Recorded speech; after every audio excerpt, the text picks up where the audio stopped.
mercantile, that it traveled to all parts of the world, that it even visited Europe and as far south as South America.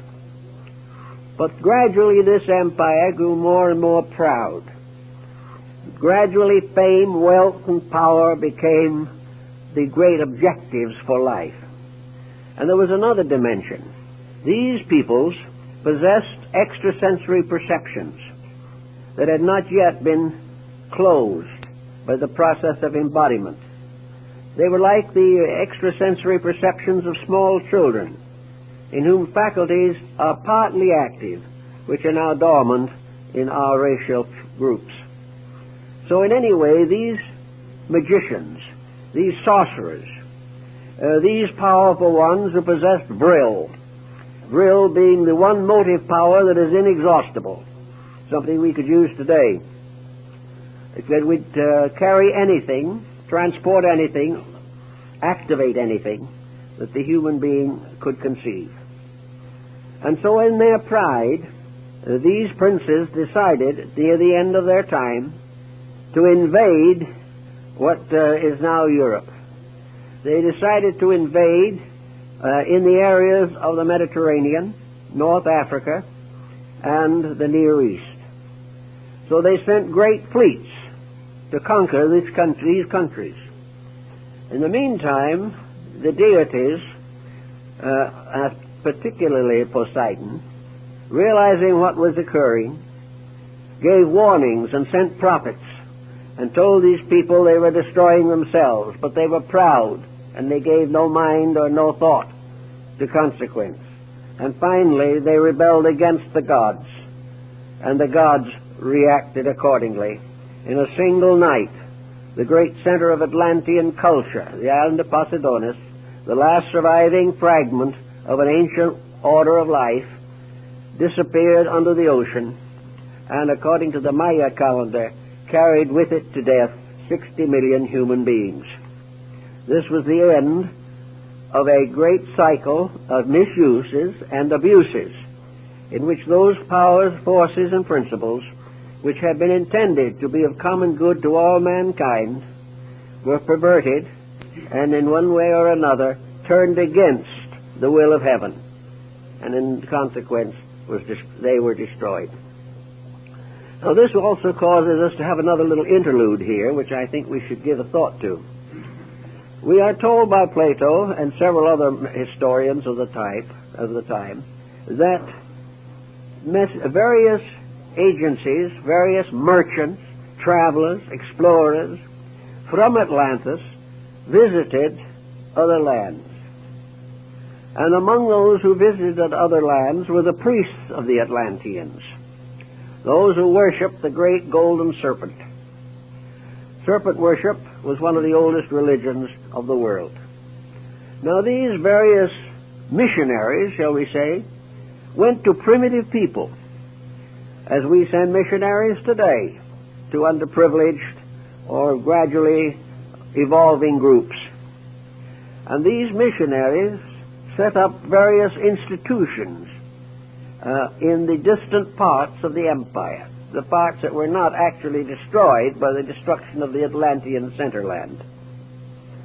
Now, it seems to me, and I realize that this is hypothetical, but it seems to me that this explains a series of legends and myths which are of interest.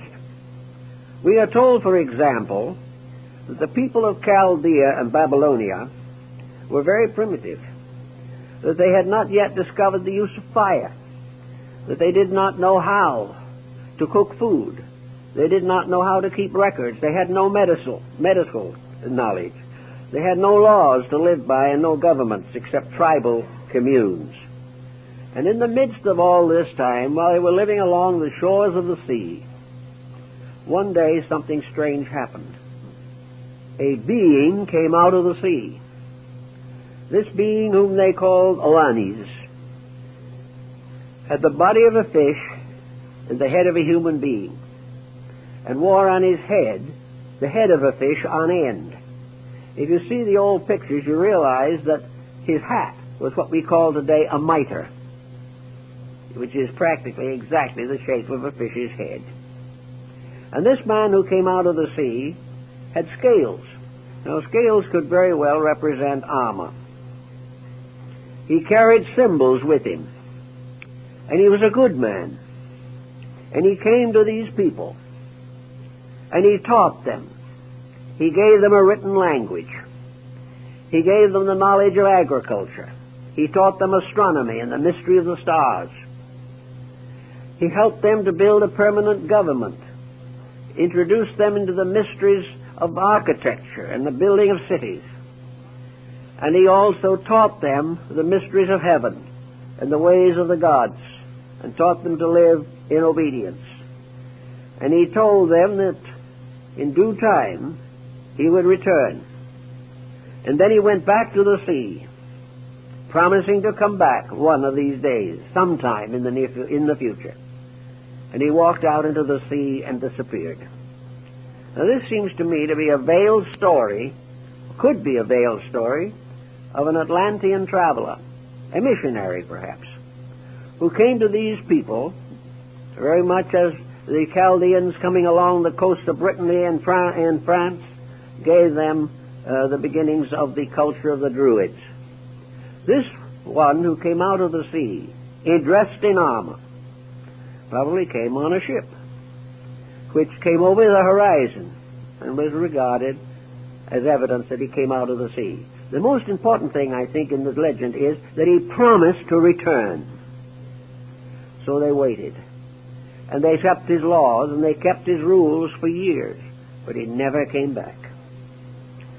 Now, on the opposite side of the world, something else was happening. The people of Central America were living in a very primitive state. Some of them were cannibals. They had no homes except rude huts. They had no instruments except cut from stone. They did not know how to cook their food. They had no written language and no way of recording their history, no knowledge of any of these things. And while they lived in this primitive condition, a strange thing happened.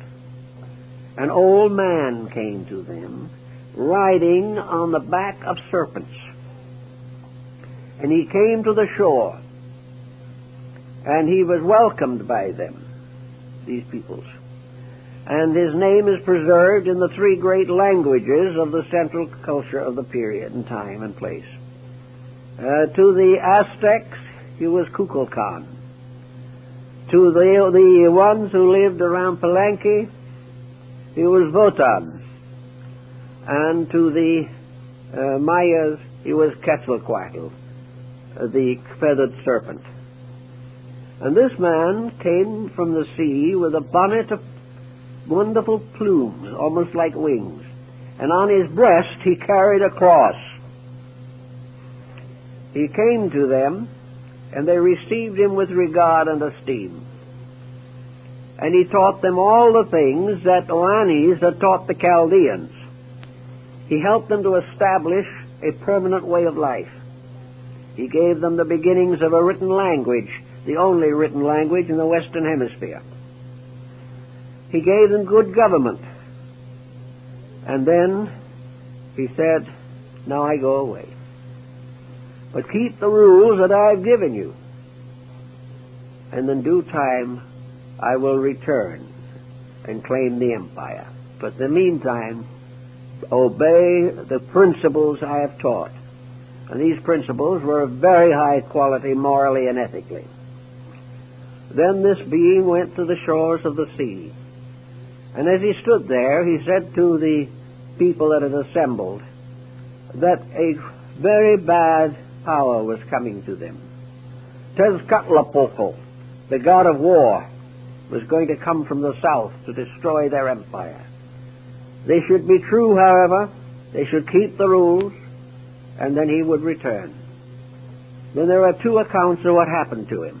One that he called to the sea, and the raft of serpents returned. The raft of serpents could well have been a ship, with the very animal heads and so forth that were engraved and written or painted or carved on the heads of ships. The other explanation is that he was transfigured and rose to become immortalized and deified in the planet Venus. He said, I will